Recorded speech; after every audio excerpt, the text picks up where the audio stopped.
Tatanungin po natin si Alpolivic kasi yung kwentuhan po namin dito about sa kinakain po nating gulay. Alamin natin po kay Alpolivic kung ano po yung mga beneficiary po sa katawan natin pag kumain po tayo ng gulay. Parang sabihan mo nga dito sa mga kababayan natin kung ano yung mga beneficiary ng gulay pag yung gulay ang kinakain natin, iwas karne ba? Oh, yun.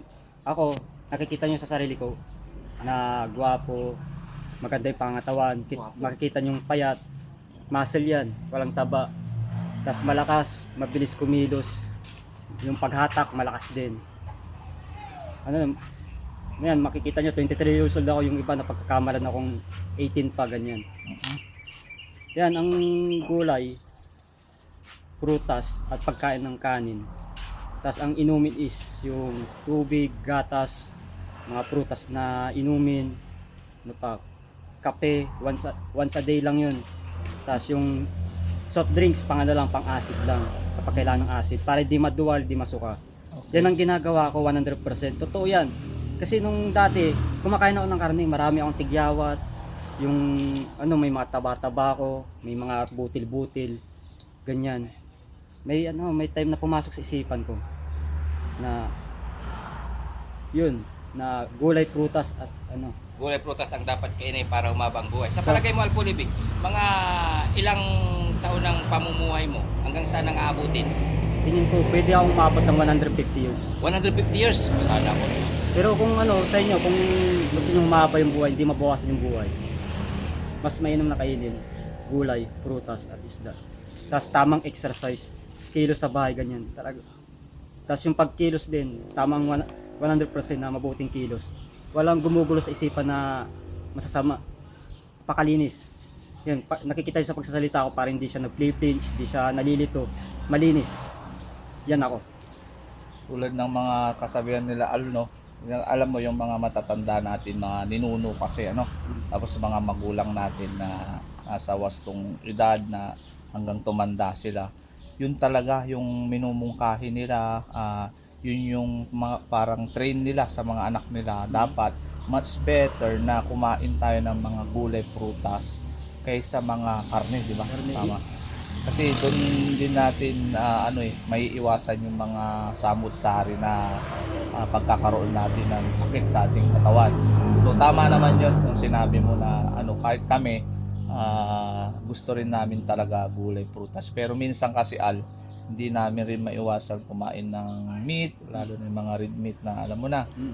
Sila Kuya Jesse, nagkakaedad na yan kasi, may edad-edad na, bawal na kasi sa kanya yung mga red meat. So, anong may advice mo sa iba na medyo bata-bata pa pero kailangan nating isanay sa gulay? Pero tawag dito, wala namang problema kasi nakasanayan na rin na kumakain ng karne, ganyan. Kung hanggang sa katawan nyo, gusto ng katawan nyo kumain ng karne, isda, okay lang. Kasi darating ang araw, magsasawa kayo. Sabi natin, pag tinamaan kayo ng parang sakit, nagumpisa na, subukan nyo, magkumain kayo ng gulay, prutas, tas kanin. Yun, iwasan nyo magkarne, giginhawa yung pakiramdam. Yan din ang sinasabi ko kay tatay na may UTI siya, diabetes, yung may siya, yung nagmamanid yung paa niya. Yun ang sinasabi ko sa kanya, maggulay ka tayo. Yun, nagugulay siya. Yun kasi niya maggulay. Nalalaman ni Alpolivic yan, mga kababayan, kasi gawa ng sa kanya, pakiramdam niya at sa kinikilos niya, talagang siya si God of Angel kung tawagin, Father of God, 100%. Ibig sabihin 100% yung lakas. Kung napapanood niyo yung mga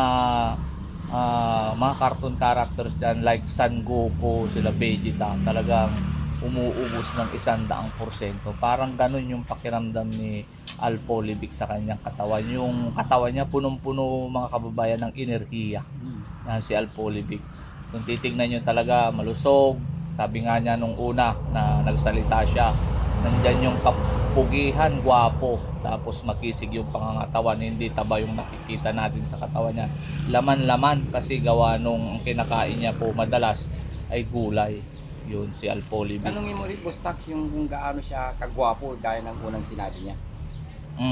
Kasi Alpolivic, nabanggit mo at saka kita naman ng ebidensya, no? Wala bang kumukuha sa'yo, ini-scout ka na maging commercial sa isang malaking establishment o like sumali sa mga pogi serye, mga ganun, like pagwapuhan, mga starstruck like that. Wala ba sa yung nag-aalok o pinuntahan ka na parang kausapin ka about dyan sa mga commercial, sa mga like mga dyan, mga restaurant na malalaki? Sabi mo muna yung pinakagwapo pa. Ano yun? Yun wala bang ulitin ko, no? Wala bang pumupunta sa rito para alukin ka na maging isang commercial model o mag-endorso ng mga malalaking kumpanya o mag-promote? Wala ka bang nakakapanayam na mga ganon na mga owner ng malalaking company, mga ganyan? Pero yun nasabi ni Costa. Sasagutin ko yung tanong niya. Bali meron din, pero which is yung mababa lang yung follower mo, sabihin natin parang bago pa lang siya. Nagumpisa siya, nakita ko April 8 pa lang, parang ganyan. Si J Creation Digital na gumawa ng music video, kasi nagawa na ako ng music video. Taga dito din siya sa San Carlos din, dito sa Pangasinan. Na sinasabi niya, kapag may time ka, kung gusto mo pa-picture ka, photographer, pipicturean ako ganyan. Di ko alam kung para sa parang pang frame ganyan. Di ko alam, pang improve siguro sa logo ko ganyan. Yan kasi nagawa na ako ng logo tas music video. Shoutout sa'yo kay J Creation Digital. Yan. Isang content creator din siya, at the same time isang composer. Isang composer po. Composer singer. Yung mga sabi na lang natin gumagawa siya ng music. Yan. Yun lang, uwi na rin kami, Sige po. Paalam mga kababayan, Yan, si Boss may, Tax. may mga mission pa tayong gagawin. Thank you, Al Pulibik. Laban Bye-bye. lang. Laban lang. Laban lang. Number 1, God. Laban.